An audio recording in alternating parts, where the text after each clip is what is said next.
Welcome to After the Buzzer alongside Ashton Lux, Tommy Yarish. I'm Ellen Jane. Guys, we have another guest, Hunter Kane, Cy-Falls journalist. Hunter, thank you so much for coming on. Yeah, my pleasure. Thanks for having me on. So today, guys, the draft wrapped up last week. So we're going to start off by talking of the winners and the losers of the draft. We're going to move on talking about NCAA players getting paid. And then last, we're going to move on to our best stadiums, our favorite stadiums in America. Let's start off with the draft. Winners and losers will be nice, Tommy. We'll start off with the winners. Who do you think won in this draft? Yeah, we definitely need to start off with the winners because I have a lot to say about one of the losers coming up here. Starting off with the winners, though, there were a lot of teams that really had good drafts, so it's kind of hard to narrow down to three teams. But I'm going to start with the team that I think is the most loaded going in next year, and that's going to be the Miami Dolphins. Obviously, they took the risk and took Tua Tagovailoa at number 5. You know, I think that was more of a reward than it was a risk because I've seen Tua play his entire college career. He's had bumps on the road, and he's always overcome them. I think that his hip is going to be just fine, and he'll be a great NFL quarterback. And they also made a really smart move in getting an offensive tackle in Austin Jackson from USC. Now he got some help on the offensive line, so Tua can have some time in the pocket, and that's obviously big for any team. You know, you can't have a good quarterback and a terrible offensive line, as we saw with the Houston Texans this year. And then with their third pick in the first round, they got Auburn cornerback Noah. Oh boy, I'm going to mispronounce this name horribly. Igbinogenene. I hope that was somewhat close, but he's a solid cornerback. Obviously, anybody coming out of Auburn is good, but especially that defensive group this year was fantastic. And he's going to pair really well with Byron Jones and Xavier Howard in that secondary. So I'm really excited to see what the Dolphins put up this year. With one of my winners, I had to go with the Cowboys, just due to the fact that they got a crazy wide receiver out of Oklahoma, CeeDee Lamb, and then in the second round, they picked up Trevon Diggs, which is a great cornerback out of Alabama. They played the most balanced in this whole draft, I think, because they went stellar on the wide receiver side in the beginning, and then they went on the defensive side with the cornerback over there. And then another team that did really well, in my opinion, was the Cleveland Browns. Just the fact that they got Jedrick Willis, and then they got, a great offensive tackle out of him. We're not sure which side he's going to play on yet. He can play left, right, whatever you need him to play. But then also as they went on, they started focusing on the defensive side as well because that's what they need. And then with the Bengals, of course, you got Joe Burrow. Can never go wrong with him. And you also got T. Higgins out of the second round, which is a great player. Hunter. Yeah, that's actually exactly the picks that I made. Let's start off with the Cowboys. The Cowboys definitely outperformed many expectations. I think we can all agree on that. They somehow got CeeDee Lamb to slip all the way down to them in the draft, who could be a valuable asset for Dak Prescott this season. I really think that CeeDee, with his speed and his pop off of the snap, is really going to be a good asset for Prescott. But they also, like you said, Ashton, they drafted very well in the coming days, getting Trevon Diggs, and they also got defensive tackle Neville Gallimore, who actually both of those guys were valued higher than what they were than where they were picked in the draft. So looking back at it, it almost looks like the Cowboys stole all three of those guys off of the board. Each one of those picks were great, in my opinion. The offense gets better. The defense gets better. Cowboys are one of my three teams who won the draft. For me, I'm going to go with the Baltimore Ravens. And last year, they had the number 1 seed in the AFC, arguably my pick to win the Super Bowl with Lamar Jackson. But their defense couldn't get it done, couldn't stop Derrick Henry in the playoffs when it mattered. And what did? They had 10 impressive picks, getting LSU's linebacker Patrick Queen, Ohio State's running back J.K. Dobbins. But on the defensive side, they also got defensive lineman Justin Matabuke. These guys are going to be guys that can shut down the run game like Derrick Henry as they move forward, because they're gonna have to face Derrick Henry more at times next year and in the coming years, especially with the weakened AFC South. So with this defense, it's gonna give them a top 3 defense up there with Pittsburgh and New England. So these guys are gonna be guys that can get the team off the field and give Lamar Jackson the ball to score points. With my second team, I'm going to agree with Ashton and Hunter here when it comes to the Dallas Cowboys. The Cowboys are notorious for not necessarily making the greatest decisions, but they definitely had a good draft this year. I don't know how, but CeeDee Lamb did slip down to them at number 19. That was a no-brainer pick for Jerry Jones on his $300 billion yacht. And like Hunter said, he's absolutely deadly at the wide receiver position. He blows up off the line, and he can make any single catch that you want him to, even though he's a bit undersized and maybe a bit under-muscled as well. But with him and Amari Cooper down in Dallas, Dak Prescott's got some offensive weapons that he can use, and especially with Ezekiel Elliott in the backfield, they're going to be a fun team to watch this year. And then, of course, Trevon Diggs, the defensive back from Alabama. Any defensive back that you get from Alabama is going to be a stud in one way or another. And I think Trevon Diggs is just next in the line of many Alabama superstars out there.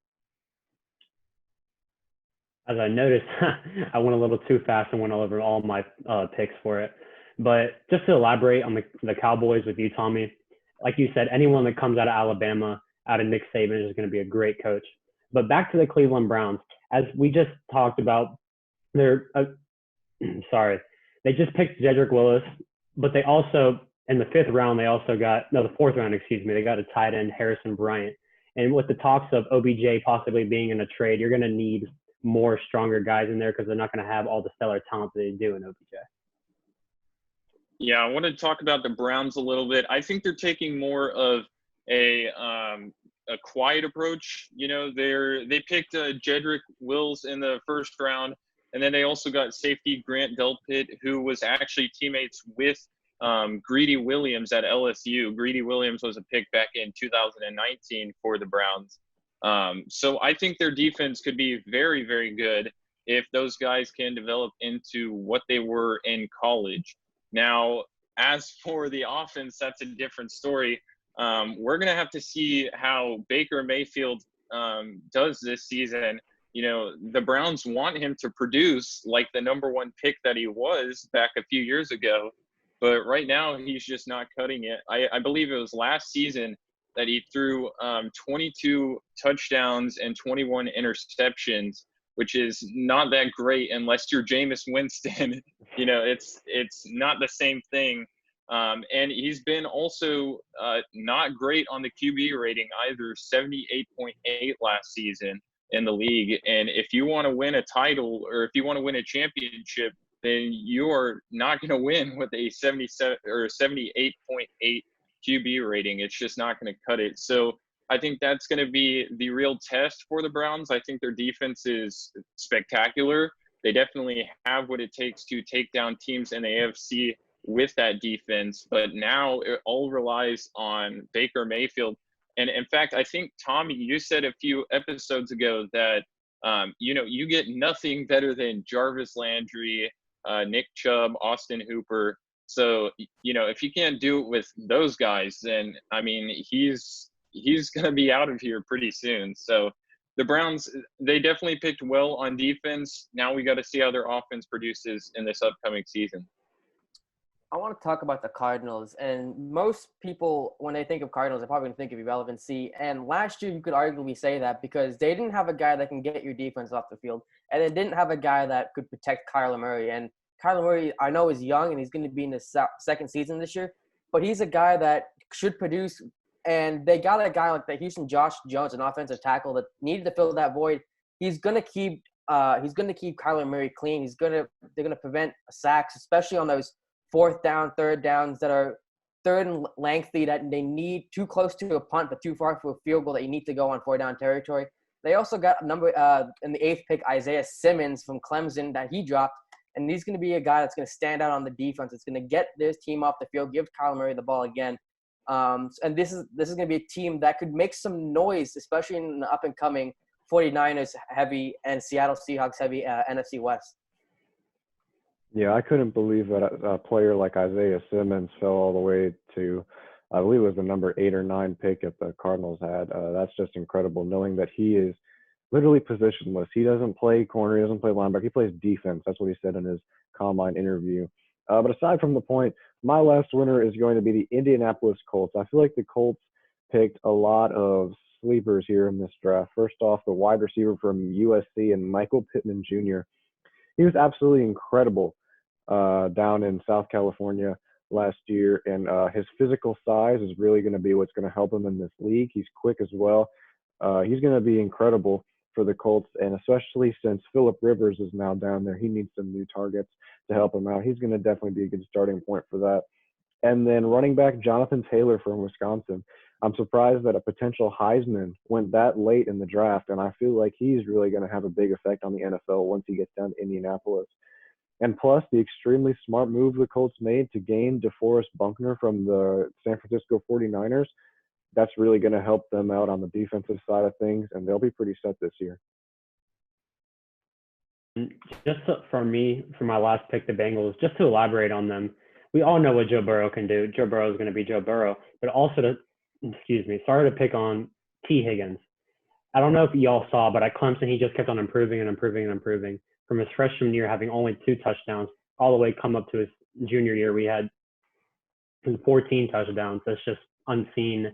And I think that they started offensive heavily, but then as they went into the later rounds, they started picking up linebackers from Wyoming, Appalachian State. They also got the DN out of Khalid Kareem from Notre Dame. And I just like to see how they had a very balanced draft. I mean, of course, you have to go offense because we all know Andy Dalton's not going to cut it for the Bengals anymore. Yeah, my number one winner, of course, is the Bengals. Like you said, they got Joe Burrow. I think that was a crucial pickup because Andy Dalton was once a guy you could rely on for the Bengals, but he just wasn't the same Andy Dalton anymore for the last 5 seasons. So, they haven't made the playoffs in the last 5 seasons. And then even when they did, they lost in the wild card every single time. So, it wasn't working out. And in fact, I think just the other day, they cut him from the team. So now we'll have to see where Andy Dalton goes. Best of luck to him. He's from Houston as well. But if Joe Burrow continues to play at the level that he did in LSU, I mean, look out, because he is going to be a contender in the AFC North if that is the case, up there with Baltimore. And maybe the Browns too, who knows? But it was a good pick. As you said too, Ashton, they got T. Higgins and linebacker Logan Wilson. I have no doubts in my mind that Joe Burrow and T. Higgins are going to be a dynamic duo. I mean, I could see right now almost every play being drawn up for T. Higgins out there on the field with Joe Burrow. Those two, we'll have to see how they click. It's going to be interesting. It might take a little bit of adjusting, but I have no doubts that those guys could become a dynamic duo in the AFC North. I'm going to agree with you both. I'm going to go with the Cincinnati Bengals as my top. And this is an AFC North division that was top-heavy for a very long time. It was always the Ravens and it was always the Steelers. The last couple of years, we've seen sparks of greatness out of the Browns, and it's always been the Bengals at the bottom. And now this is the time for the Bengals. The window is opening now. They have a chance to compete against the Steelers and against the Ravens, especially with Ben Roethlisberger coming back, hopefully giving my Steelers a chance to make it to the playoffs. So with Joe Burrow, he's going to give the Bengals a chance to win some games. And like you said, T. Higgins is out there is going to be one of those 1-2 punches with Joe Burrow, especially with Andy Dalton gone. So, and then on the defensive side, like you guys said, again, Logan Wilson is going to get big stops when they need him. So I'm going to very, very predict that the Bengals are going to be competitive in this close AFC North race. Moving on now, we're going to go to losers. Tommy, I know you're probably very pissed off right now. Let's let off some steam right now. Who is one of your losers in the draft? I think pissed off is being very generous when it comes to this team. I have to go with my hometown Chicago Bears. Great job, guys. We have 10 tight ends on our roster. Not 1, not 2, not 3, not 4, not 5, not 6, not 7, not 8, not 9, but 10. I don't even know the guy's name, I'll be honest with you. I know he's a Chicago native. He grew up a Bears fan, and I'm happy for him in that sense. It's great for any person that makes the NFL. But why? Just why? We don't need any more tight end. We have Jimmy Graham. He's a very experienced tight end. I was okay with that pickup. But if we're going to have 10 tight ends, at least trade away 7 and try and get assets that we actually need. If we're going to keep those 10 tight ends, we might as well just convert them all into offensive linemen and run a play where Mitchell Trubisky stands in the middle of all 10 of them. They surround him in a circle, and he runs into the end zone because we all know he can't throw. And then with the tight end pick, they passed on LSU defensive back Grant Delpit, the Thorpe Award winner, by the way, for their 10th tight end. We have a great defense, no doubt about it. But Delpit is really going to have to help out, especially with the loss of HaHa Clinton-Dix. And Delpit was that guy. He is going to be great in this league, but instead we took another tight end. I can't believe it. I was so angry. They did make some better picks later on in the draft that I was impressed with, but I highly doubt that a round 7 player is going to have the same effect that a player like Grant Delpit will, but who knows? With my first loser, I had to go with the New England Patriots, just due to the fact that you just lost your franchise quarterback, one who's won you numerous of Super Bowls, and you didn't pick any offensive players, nonetheless, a quarterback until the 3rd round. You had Jalen Hurts on the board. You had just numbers of quarterbacks on the board, and your very first pick in the 2nd round is a safety. And now, of course, I know like they need defense. Everyone needs defense, but you just lost your quarterback, and you're not going to go with an offensive player. That's just my thinking. And of course, Kyle Duggar is going to do well, but I'm not sure what they were thinking with that one. Yeah, I'm going to have to go with the Seahawks. This one was a little bit harder for me. The other two are pretty easy, but this one was a little bit harder for me.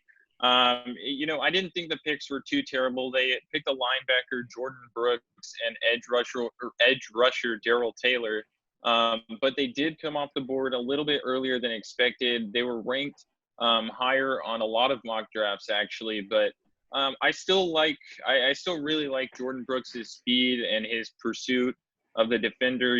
From the film I've seen of him, he does a good job in man coverage, which I think will fit in pretty well with Pete Carroll's style of play in Seattle. So, as for Darrell Taylor, I think he's a pretty good addition to the team as well. With Jadeveon Clowney on the left side, and maybe you can place him on the right side. I think we could see a lot better pass rushing with those two. And I think their defense did improve, even though the picks weren't super high, or they were high, but they were kind of premature, I guess, if you will. So it's hard to say since we haven't seen the guys play. Only time will tell. But did the Seahawks pick below value? Possibly, but again, we'll have to see how that goes. But I'm never really too much of a stickler on picking super far up in the draft, but whenever you get some guys like that who are ranked a little bit lower in mock drafts, it makes me wonder, what do they see in the guy? Maybe they like him. Maybe they have some sort of connections. We'll have to see. But the Seahawks are number 3 on my list. For me, I'm going to go with Aaron Rodgers and the Green Bay Packers. And I think one of the most surprising top 2 picks that we saw in the draft was the Packers getting Utah State's quarterback Jordan Love and getting their running back A.J. Dillon. When we know they have Aaron Rodgers and they also have Aaron Jones. Now, Rodgers is 36, so he's getting up there, but it's too early really for him getting another QB to back him up. He hasn't shown a lot of injury, especially the past couple of years. He has some injuries with his collarbone, but he's been fine. He just led the Packers to an AFC title game. So for me, I just didn't understand the move of why you are picking up another quarterback when you have Aaron Rodgers, who's shown he's being healthy. The next couple of picks were, for me, they were fine. They got a tight end, Hosea Digura. That'll be another good weapon for Rodgers. But for me, I just don't understand why you're going to get a QB when you have a good minimum of 4 years of him playing. So for me, it's just crazy for me, especially since they moved up in the draft. Yeah, I'm actually going to have to agree with Nolan there. And while I'm terrified that the Bears picked so poorly in this draft, I am very, very happy that the Packers picked poorly in this draft as well. But I have to ask, why? Why on earth would you pick a quarterback who was inconsistent last year and just has so many question marks over his head to replace Aaron Rodgers, somebody who led your team, who was supposed to be second or third in the division last year, to an AFC title game. What is going through their mind? And, you know, we all know that Matt LaFleur and Aaron Rodgers haven't been on the same page, and they've been feuding. And in the past couple of days, multiple sources have said that these picks were to kind of send a message to Aaron Rodgers from the Packers organization saying, you know, we run this. This was a terrible time to send that message. I mean, their Super Bowl window is closing, and they just picked an inconsistent quarterback and a running back that nobody's heard of, while they have a superstar quarterback who's still has some time left in his career, and a running back who had an incredible year last year, and he'll have a great year this year as well. I just don't see why they would do that, especially with their Super Bowl window closing. And I think that they're really going to suffer because of that. And I wouldn't be surprised if Aaron Rodgers is not a Green Bay Packer next year. Yeah, I did have him on my list originally, but another one that just held me over was the Las Vegas Raiders. Now, I know that they have a cornerback that just hasn't produced as well, but you have Jeff, I'm not going to pronounce this right, but Gladney and Jalen Johnson still left on the board that eventually did go to the Chicago Bears. I did like that pick for them.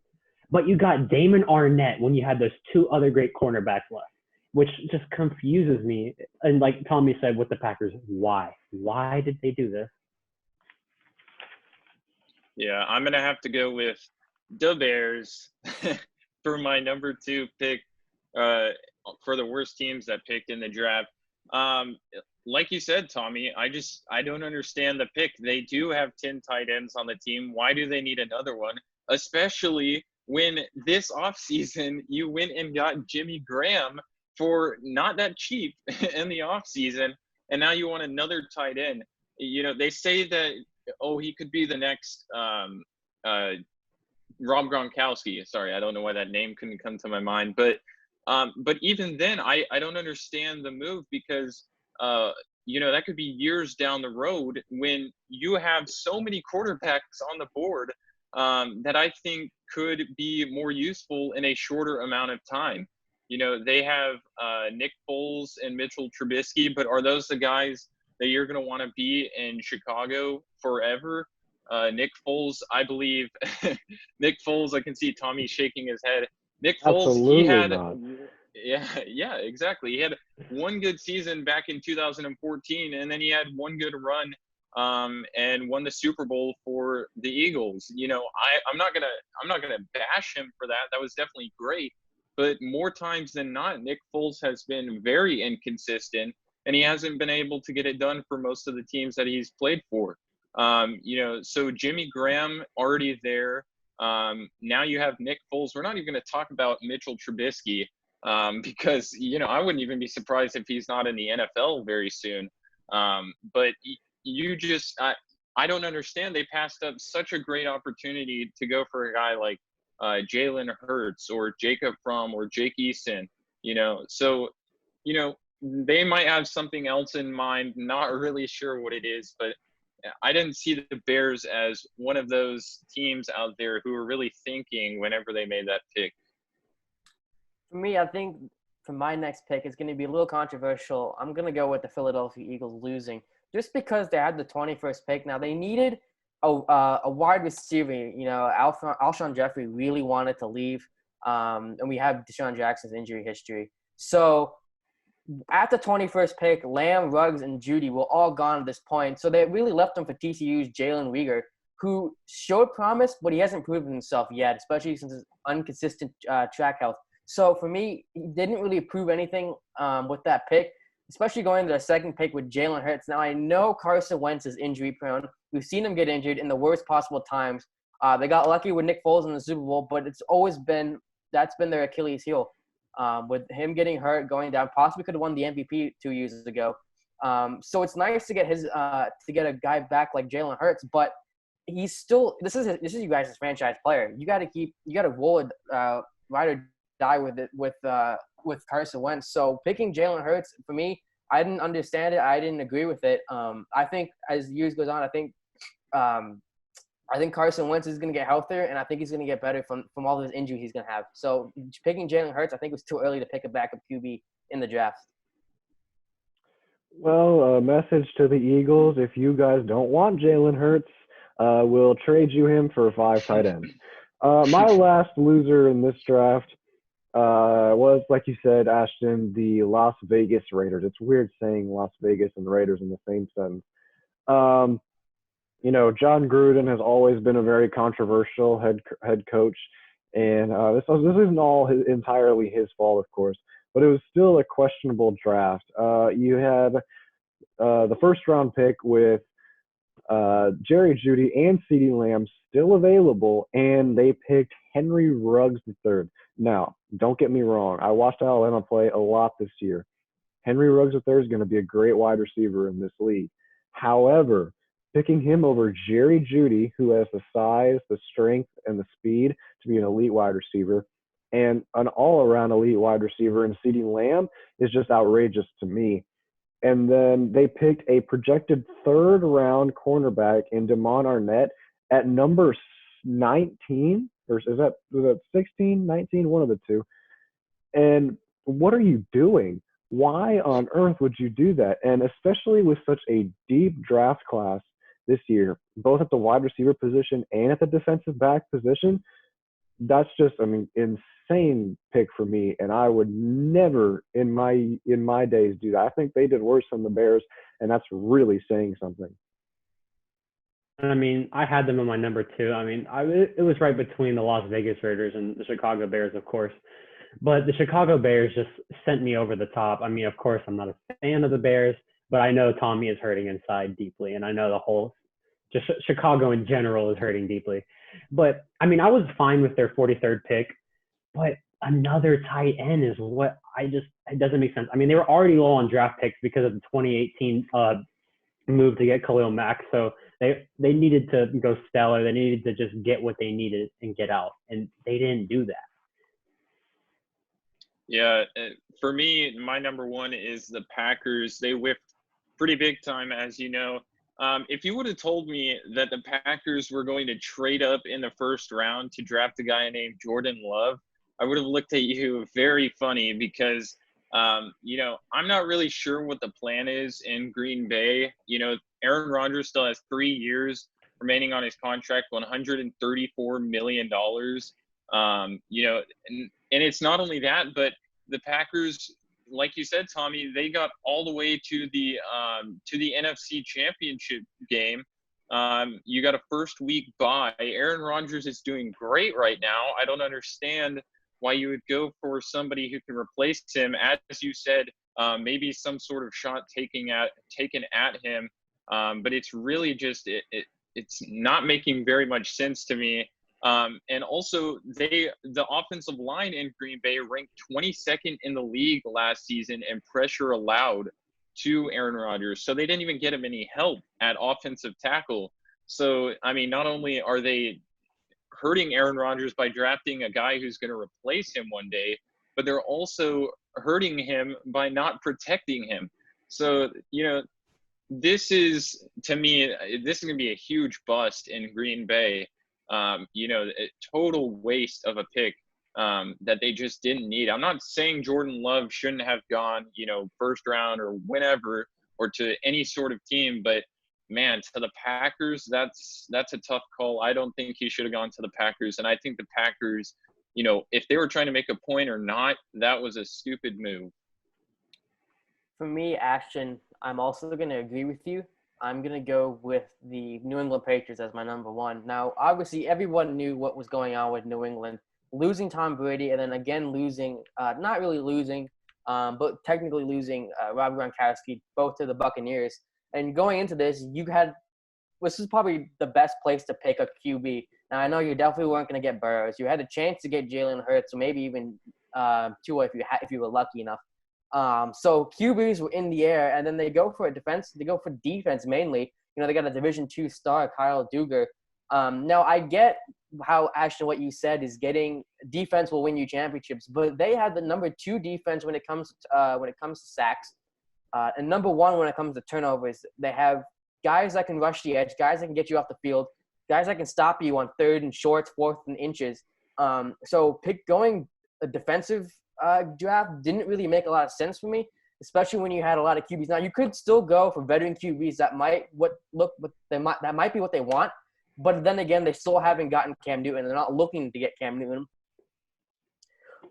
Moving on now, NCAA is moving towards a direction so that student athletes are able to make money off of their name, image, and likeness. Guys, this is a very, very controversial topic for a lot of people in America. We'll start off with you, Tommy. What is your opinion on this? Well, honestly, I think that it's about time. College students, a lot of people think of them as extremely privileged because they get to, go into these things with full ride scholarships and all that. Well, that's not necessarily the case for all of these students here. There are a lot of walk-ons and not star players who are not getting the same treatment as some of the, big name players do. Now, while necessarily some of those players still do, and with this new rule, athletes won't be able to get money from the university themselves. It's still going to be tough no matter what for any athlete to get endorsements. But I do believe that it is about time that athletes began to start getting paid, and the NCAA started pulling back a little bit on the extremely harsh and unnecessary rules that they have in place right now. And I'm obviously very excited if EA starts to make the NCAA video games once again. That'll be a lot of fun to have. And, I think that with several future NBA stars like Jalen Green, for example, heading the G League route, this really put a lot of pressure on the NCAA to do some stuff like that where they will be able to gain more recruits rather than lose them to the G League program. And I think that, an example of a guy who's going to kill it in college is the new Texas forward, Greg Brown, one of the most explosive players that I've ever seen. And it was a big pickup for Texas, but it was also big for the NCAA because he was considering going to the G League as well. So that's my take. I really think it's about time for these athletes to get paid. I'm very happy for them that they can finally get paid off of their hard work and their image and likeness as well. And I'm going to throw it over to Ashton. I know you have a good amount to say about this. Yeah, and I think we can all agree here. I agree with Tommy that it's about time. And I've written stories on this before, as in January, they started talking about it. We weren't sure when it was going to be passed, but we all go to Bridgeland except Hunter. He goes to Cy Falls, and I know there's a lot of great players out of Falls. But we had 10 seniors in the early signing period signing their national letters of intent. And I think all those are great players and all whatever sports they're in, but they deserve to get what they need. And of course, you get free books, but that's not the case for everyone, like Tommy said. And of course, another example of a person that did end up going to the G League is Deshane. I don't know how to pronounce his name. I'm going to mess this up, my bad. But Deshane Nix out of UCLA, he got out of his signing and ended up going to the G League route, which is worth $300,000 to about $500,000 was their offering to these high school players. But it's just about time because you deserve to get paid for your hard work. Hopefully this affects me as I go on my plans of going to the NCAA, playing basketball. But I just think that like I said multiple times, it's about time. And I've interviewed players that are against it, like our very own baseball senior, Taylor Phillips. He's against it, as you can see in my story on Bridgeland VHS The Bridge. But another player that is for it is Alexis Vaughn, an Albanine Christian signee that plays volleyball. And quote, she says that if you're really going there to play your heart out and you're amazing and you're the team stud player, you can do really big things with it. And I agree with her. You can do great things with it. Yeah, so I had a lot of thoughts about this. At first, my initial thought was, this could be a good thing. I think, and I still do think that some players will enjoy this. But after I read the official report, I started realizing, that this is most likely not going to be up to par with the new G League and the current minor league baseball system and programs that are in place for high school athletes around the country. The top high school basketball and baseball guys, they have two options. They can either go to college, and maybe get some free incentives as long as they're, keeping their grades up. Or they can go straight into now the G League, or they can go into minor league baseball and they can make thousands of dollars that way. But there are upsides and downsides to both. We could debate that all day if we wanted to, but this seems more like a step that the NCAA is taking almost in a panic fashion, to where they're like, oh no, we got to catch up to the G League or to the minor leagues, instead of them saying, oh, let's make this a better route for these players. It just seems more panicked. And here's why I say this. The report says, and I quote, "The board emphasized that at no point should a university or college pay student athletes for name, image, and likeness activities," end quote. So it's essentially all up to the player to market themselves. And I honestly, I don't understand why a top prospect would want to pass up hundreds of thousands of dollars in the G League, for example, and instead go to college, where they make millions of dollars potentially off of your name, and your performance and your talents, and then hope that you get like a commercial on a local car dealership, or something to those standards. So you can make a little bit of money off of this, but I just don't see it working out. And I know a little bit of money is definitely better than no money. Of course, ask any college athlete that, they'll tell you that. But I don't think it's a solution for the NCAA to say, hey, figure it out on your own while they make tons of money off of you. I just don't see that as a redeeming characteristic of the NCAA that people are making it out to be. I think what we're going to see is a continuation of these top athletes going into the G League or into the minor leagues. The only place that I'll give them this, the only place that I really see this working right now is for college football players. There's a lot of big name college football players out there, especially in all parts of America, who could definitely be benefited by this. But the only reason I say that is because the NFL doesn't have a farm system that pays you thousands of dollars like the MLB and the NBA do. There was talks that the XFL could have been that, but obviously we know what happened to the XFL.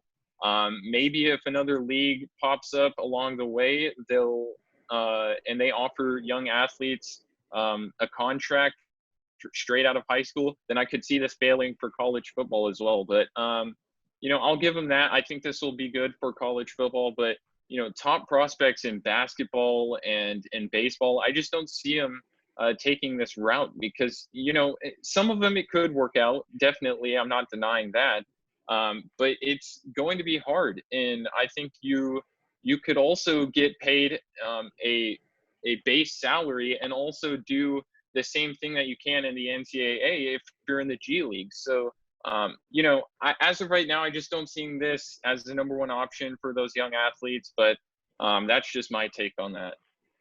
I definitely agree on all of you guys. I think it's great for football players getting money, and I think it could work.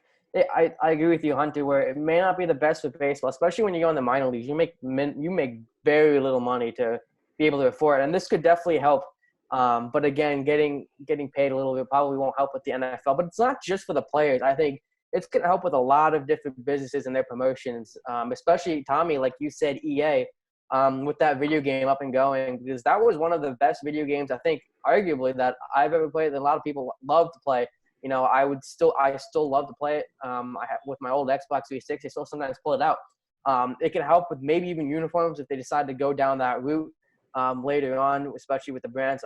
I know it can't be affiliated with the sport or the school they play with, but this can help with a lot of different businesses down the road.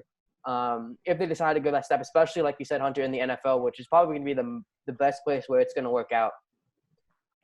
Moving on, and unless you guys have anything else you want to talk about, moving on to our last topic of tonight, we all ranked our top 5 best stadiums in American sports in the MLB, NFL, NHL, and NBA. For me, I had a terrible rank. I just put a bunch of stadiums, and I'm going to have to make up a reason why. But Tommy, let's start off with you. We're going to start from 5 up to 1. Who is your number 5? What's your number 5 stadium? So I base this off of one, stadiums that I've been to, and two, stadiums that I've heard of or seen videos of. And I'm gonna have to start off with Bryant Denny Stadium down in Tuscaloosa, Alabama, where the Crimson Tide play. It's the only big name football stadium down there. Um, Man, I've never been to a Alabama football game itself, but I have been on campus a couple of times, and I can just imagine all of those kids, and especially they made some new transformations to the stadium where the lights look super cool at night games, and it's it's just such a great atmosphere. And watching videos of the team playing there, it's such a very hype looking stadium, especially whenever you have a team such as the Alabama Crimson Tide, and that's going to be my number five. My number five, the only one that I'm very sad that I never got to witness in real life, the Astrodome. And it was just a multi-purpose stadium that the country had never seen before in that time. And of course, it's brought us great albums of Me and You, Tell Me No, Astroworld, one of our favorites of all time. But it's just all around where great things happened. And personally, I just wish they could make it into a museum. I know years ago they were talking about making it to a mall. They decided not to. I'm very grateful for that. But as I believe is Reliant now. Reliant Stadium just is right next door to it, and it just shows you history on how Houston has revolved. Yeah, for my number five, I'm gonna have to go with Fenway Park up in Boston. It's a historic ballpark. It was built back in 1912. Lots of memories there, some good, some bad for Boston. I actually had to look up some of these. The ball going through Bill Buckner's legs in 1986 that lost them the World Series against the Mets. That is a horrifying memory for Red Sox fans. I know they don't like that one, but it's one of those memories. And then a good one is whenever they came back from the 3-game hole that they were in against the New York Yankees back in the 2004 ALCS. So you know, those are some. There's lots of memories there at Fenway Park. Some old, some new. It's currently, you know, it's getting upgrades constantly. And what do you think of whenever you think of Fenway Park? You either think of the historic building or you think of the Green Monster. I mean, that thing out in left field, I think it's like 40 feet tall, a 4-story building out there. That's just amazing. It's very unique.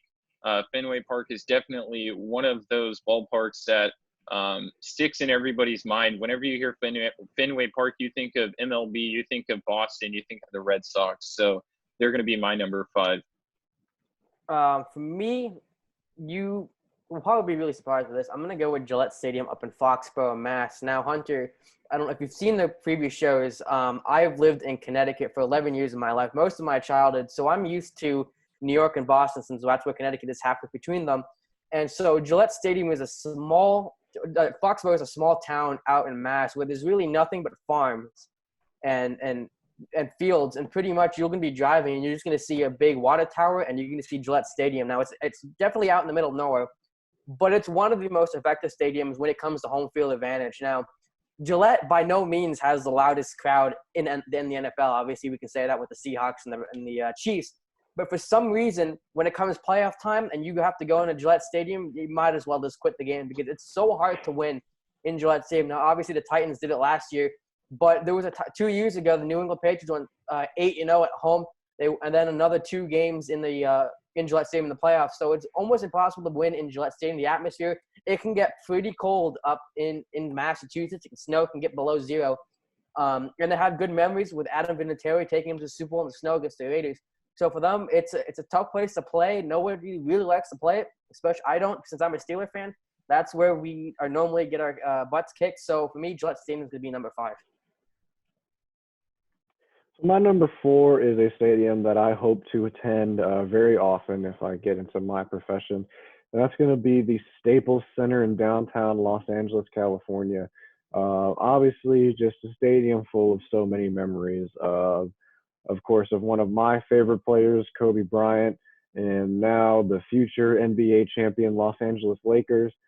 And even before that, you know, just so many amazing memories. Watching Kobe and Shaq win the three-peat title And, it's just full of so many great memories. And it always brings a smile to my face watching the best moments from Staples Center, because half of them are Kobe Bryant, because let's just face it, he was that good. And at home, it's going to be pretty tough to beat the Lakers there or the Clippers, even though they're worse than the Lakers. An instance where I promise we did not plan this. We've had this happen This before. happens every time. One too many times it happens. But of course, at my number 4, I had the Staples Center, and just witnessing Kobe Bryant from whenever I was young, and now seeing LeBron take it over with Anthony Davis, and of course the Clippers are there. We're not going to see anything great out of them for a while. I mean, they're not going to beat the Lakers. Kawhi, I'm sorry, it's just not going to happen.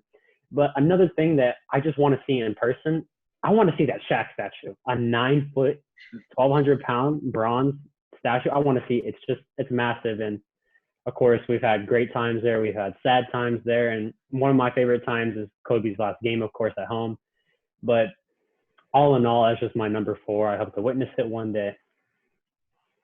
Yeah, number 4, I got another NBA arena, Madison Square Garden, all the way in New York. So this is another one of those historic stadiums. I think this is the 3rd Madison Square Garden actually that they've built. But this one was built in 1968, if I can remember correctly. I didn't write that down, but it's a host to the New York Knicks and the New York Rangers, obviously 2 very well-known teams in New York. And it can hold 21,000 fans, New Yorkers in that arena. So other NBA arenas could be around 19, 20,000, 21,000. That's a pretty good number for the NBA and NHL as well. I'm going to name one problem for the rest of these because I just want to be fair. Not no stadium is perfect. The one problem that I do have with MSG though is that the location of it is in Midtown Manhattan. So if you want to get to it, it's going to be a chore. You're either going to have to take the subway, the bus, a taxi. You're going to have to find a way to get there. But it is a beautiful arena, historic, very, very energized arena whenever those 2 teams are doing good. For me, I'm going to keep it in the NFL with my last pick. With the next one, CenturyLink Field in Seattle, Washington. I've also lived in Seattle, and I've also known what it's like to play in Century. Well, I don't know what it's like to play, but I know what it's like to be in. Hey, I can make it in the NFL. Little did you know, Millen had a 1-game contract with the Seahawks. Hey, it's tough. Yeah. But playing in CenturyLink, it's going to get loud. Obviously, with the 12th man, we once held the record for loudest stadium in the NFL. That was most recently surpassed by the Chiefs. And when you go in there, especially during primetime games and nighttime games, it's going to get loud. It's going to get lackadaisical. It's standing room only pretty much unless they suck. But we haven't seen them not do well in a long time, especially against the Saints. That wildcard game with beast modes run. I don't think I heard anything louder. There was a report a couple years ago that you can hear the stadium from three to 4 blocks down the road. And it's just something that you got to experience once in a lifetime, especially with the loud noise. And it's a nice place down in Seattle. You got to, depending on where you sit, if you're sitting up top, you get a very nice view of Mount Rainier. So it's a beautiful stadium. It also holds home to the Seattle Sounders in the MLS. So this is a very nice located stadium. The food's okay, but for the most part, I love this stadium, and I'm going with that with my number 4. So my number 3, which really could go as my number 1 for me personally, is going to be Soldier Field over in Chicago, Illinois. You might think I'm a little biased because I've been to Soldier Field a ton of times, but I've taken a tour. I've watched games there, and it's just such an amazingly nice and just well-built stadium. I have some incredible childhood memories from there, from watching my favorite player of all time, Devin Hester, just take over when it comes to the wide receiver position as well as kick returning. And then little known fact, I was friends with former Bears running back Matt Forte a couple of years ago. I went to a couple of his camps and I ate lunch with him at every single camp. So he knew who I was. He probably has no clue who I am now. And I went down during a preseason game against the Dolphins. And after his warm-ups, he came over to me and said, "What's up?" as well as Ndamukong Suh, who I was terrified of because I know he's not a good person. And yeah, just, so many amazing memories down at Soldier Field. Also a ton of moments that made me want to put a hole in my TV, but there was more bad than good, but I've also had some really great personal experiences there. So I gotta put Soldier down at number 3. At my number 3, I had Cameron Indoor Stadium up in North Carolina, home to the Duke Blue Devils. Of course, I haven't gone there and I've never seen it, but just watching them play North UNC every year is just great. I mean, I've watched them with Zion. I watched them with Nasir Little over there. And it's just, there's so much history in that building. I mean, they've been open since, I believe, the 1940s. And just overall, it's one of the best places in college basketball you can ever go play at. Yeah, my number 3, I have Autzen Stadium, home of the Oregon Ducks, up in Eugene, Oregon. I looked this up too. It actually, because I've heard how loud it gets in Oregon. And in fact, it's actually so loud that the people who work there have to sign a liability waiver just to work there, saying that they won't sue if anything happens to their hearing. That was an article written by Sports Illustrated. It's just absurd how loud it gets in there. In fact, I think they were on the leaderboard for one of the loudest crowds in college football. So it really is insane how loud it gets there. And then I also found out that it's specifically built so that way crowd noise can center down and onto the field and bother your opponents whenever they're playing down there on the field. That is just an amazing idea. If you're Oregon, you want your crowd out there every weekend to, stop as many plays as you can with that crowd noise. The only downside to this is it's a stadium of 54,000 fans, which is, that sounds like a lot, but it's actually on the downside of a big college football program like Oregon. So, but it's still a really great stadium, really loud. It confuses your opponents. It is, I've also heard it's very nice. It's in Eugene, Oregon, a nice city, a nice college town. It's kind of like College Station. So, that's my number 3 pick. And Millen, you can take it. My number 3, I'm going to go with Oracle Park out in San Francisco, California, home to the San Francisco Giants. And this is one of the more beautiful stadiums in the MLB that I've been to. I've been to many, and this is one of my top. There's like you said, Hunter, earlier with MSG, it was very hard to get to. This is the quite opposite. It's very easy to get to. Obviously, it's at the edge of the bay in San Francisco, but you can get there really by transit, by car, by walking, by bike, and it's very close to the city, obviously, with traffic not being so bad. They lead a lot of tours. And really anywhere you sit is not a bad seat. Obviously there's the term the nosebleed seats, but these ones are not. There's no bad seat to sit there, and there's a lot of things to do there. It's not just sitting there, because watching a baseball game, I can admit, can get pretty boring. Not here. There's many things to do. If you want to go kayaking, you can rent a $1 kayak and sit in the river, wait for home runs. Especially during batting practice, it's a very cheap price unless you fall in, and then that sucks. Not telling that from personal experiences. But moving on, we also have the big glove. Wait, pause. Did you fall in the river? No, I did not, but I've seen someone. Sounds like a personal story. Yeah. I've seen someone. Yeah. Extremely suspicious there. But they also have the big glove out in left center field. You can go and just sit. Obviously, people will kick you off, but you can sit in there and watch a guy and take pictures. There's a big Coke can where you can go, and there's a slide inside. You can go down the slide. There's batting cages out in right field. There was a pool at one point, but they had to take it out. But the food's amazing. The staff is amazing. Games were great prices, under $50 for up in the upper level seats. So for me, everyone's nice. This is a great place. It can get pretty cold. I think that's the one downside. But this is probably one of the more family-friendly stadiums here in the MLB. At my number 2 pick, so when it comes to how I went over this list, I'm a big hype guy. I like getting hyped up at games. So my last 2 are going to be college football stadiums because, it has to be pretty hype if you pack 60,000 college kids into one stadium rooting for a team. And I'm going to go with the biggest college football stadium in the country, and that's Michigan Stadium over in Ann Arbor, Michigan. I would absolutely love to go down there and watch a Michigan-Ohio State rivalry game because I can't even imagine how loud and how fun it would be to do that. And it's just also such a historic stadium watching so many great Michigan teams come through there and all the amazing battles that Michigan and Ohio State have had. So that's going to be my number 2 pick. For my number 2, I had to go with the Rose Bowl Stadium just due to the fact that I've watched many moments there. Like, of course, as a kid growing up, Oregon was one of my favorite college football teams just because they looked cool.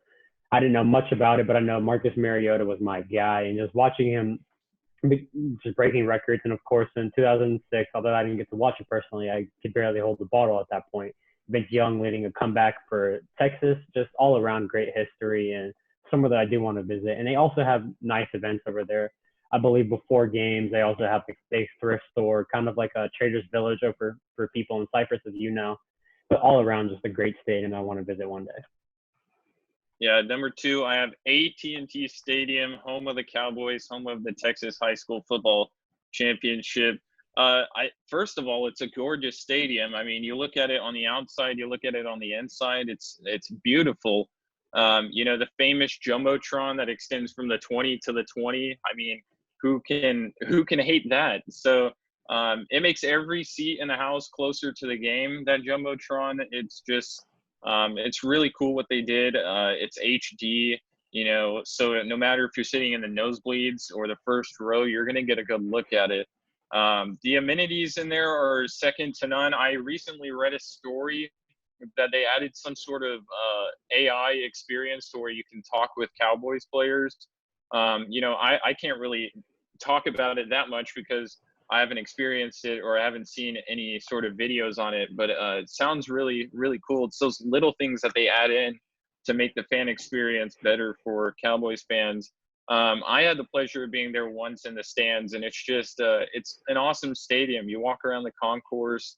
I'm not a Cowboys fan, but if I was, that would feel like home to me. And the interactive fan experience was really cool. My dad, who did Texas high school football for some years, he broadcasted some games. He got to go up in the press box there, and he detailed how nice it is up there. And so no matter where you are in the stadium, you're going to have a good look at what's going on. You're going to have good service, good interactions with people. It's a nice stadium. They keep it clean. It's not a dirty stadium. So AT&T Stadium is number 2 on my list. For me, I'm going to be biased like Tommy did. I'm picking PNC Park to be number 2, home of the Pittsburgh Pirates, along with my favorite baseball team. Now, obviously, yes, the Pirates have not done well in the past couple of years, probably since 2013. But nonetheless, their stadium is probably, in my opinion, one of the most beautiful stadiums in the MLB. Not to mention it's sitting right on the Monongahela River. And it's beautiful, right? As you sit behind home plate, you got a great view of the skyline, especially with the hedges that spell out Pirates in the background in center field.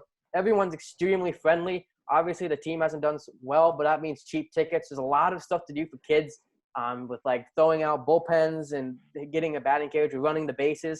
So there's a lot of fun stuff to do, and the view is spectacular. I can't say that enough. I would show you guys a picture, but I don't want to get sued for copyright. I can't really afford bail at this point right now. But if you have a time, if you're ever near Pennsylvania or Pittsburgh, go see a game. I promise you, it's gonna be worth it. It's one of the most beautiful stadiums in the MLB. Just everything about it, it's just amazing. Yeah, before I get to my number 1, Hunter, I have to agree with you on that AT&T Stadium pick. That was really cool. I don't have it on my list, but definitely a place that I hope to be next year covering those high school football championships. I've been on Energy Stadium. Absolutely incredible press box. No food, though. That was the only downside. They had popcorn, but it was probably expired. And being on the field was super nice, being able to watch North Shore and Katy duel it out. Anyways, my first pick is going to be Beaver Stadium, which is where the Penn State Nittany Lions play. Some of my family members go to Penn State. I've never watched a game from there, but I've seen the stadium, and I've seen videos of it online, watching some of Saquon Barkley's highlights, and it just looks like such an incredible place to be and such an incredible place to watch some good college football games. My number 1, I know Hunter had this on his list, but Madison Square Garden. I've seen Kobe go crazy. I mean, we've all seen Kobe had 61 against the Knicks. Of course, I didn't get to witness this, but the sextuple overtimes of Syracuse and UConn going against each other. And just all in all, it's a very great place that I just want to witness sometime. I mean, I know traffic's probably not the best, but I want to go watch RJ Barrett go play soon. Yeah, at my number one, I have Mercedes-Benz Stadium in Atlanta. It opened in 2017, so it's pretty new. It's already hosted a Super Bowl and an MLS championship game. Both of those sold out crowds and huge celebrations afterwards. Big moneymaker for Atlanta there. And there's actually a 360-degree jumbotron that lines the roof, or not the roof, but the walls that hang down from the roof. So again, no matter if you're sitting north, south, east, or west, nosebleeds, first row, you're going to get a good look at the jumbotron. You're going to see the replays. You're going to see the score at all times. It can hold 75,000 fans. That's a pretty good amount, and nearly 8,000 of those seats are luxury seats. So they really do have high quality seating there. And one of the best parts to me is the roof on top. It kind of closes in a unique way. Anybody who's curious, you should look it up. It's a really cool looking roof, and it closes in about 8 minutes. To put that in perspective, the one at Minute Maid Park here in downtown Houston actually closes in, I think, about 12 minutes, if I can remember correctly. So, that's one of the cool features there. And, one of the downsides that I see to my number one stadium is if you want some Chick-fil-A on a Sunday, you're still not going to be able to get it there at Mercedes-Benz Stadium. They didn't even serve it on Super Bowl Sunday back in 2019 when the Super Bowl was hosted there. So if you want some Chick-fil-A, you're going to have to go to a Monday night football game or a Thursday night football game. My number one honorable mentions to both Fenway Park, like you said, Hunter, earlier, and Viking Stadium. I'm sorry, I'm blanking on the name. Both beautiful stadiums. I'm going a little bit different route here, guys. I'm picking a high school arena here. And I know Tommy's looking at me like I'm crazy, and I am crazy. Don't worry about that. I'm picking a rink called Jennings Fairchild Arena Rink. Now, all of you guys don't know it. It's my old school back in Connecticut. They're a high school hockey rink, and memories are made there. Hunter, since you don't know, I went to an all-guys school up in Connecticut. Now, when you pack 400 screaming guys that have testosterone, it's going to get rowdy, not to mention the faculty, not to mention the alumni, not to mention the friends of the alumni, not to mention the parents of the players. It's going to get loud. It's going to get rowdy, especially when 400 dudes decide to take off their shirt on the third period of a high school hockey game, especially in the playoffs. So this game, I can't tell you how many people don't want to go and play us at home. That sounds very cocky, and I don't mean it to be that way, but it's a very tough place to play in. I've reported for both sides of our home team and against the away teams. It's hard to play, especially during playoff times, especially during rivalry games against the other all-guys school up in Connecticut. So it's one of the loudest rinks I've ever seen, most energetic rink. And when that horn goes off, all hell breaks loose. And you better hide your kids because everything goes nuts during those games. But that's going to wrap it up for our 5th episode here after the buzzer. Hunter, I want to thank you for coming on. Yeah, thanks. And joining us. Anytime. Thanks for having me on. Thank you. So next week, still up in the air. If you guys have anything that you guys want us to cover, obviously, one thing I do want to mention is MLB is starting to open up. They have a plan in late June, no later than July. It's going to be a 3-division league of 10 teams, and they're going to base it off of your geographical position, so you don't have to travel much. So hopefully it'll be a 100-game season. Hopefully baseball will be starting up soon in the coming months. But for now, we're going to head off, and we'll see you guys next time.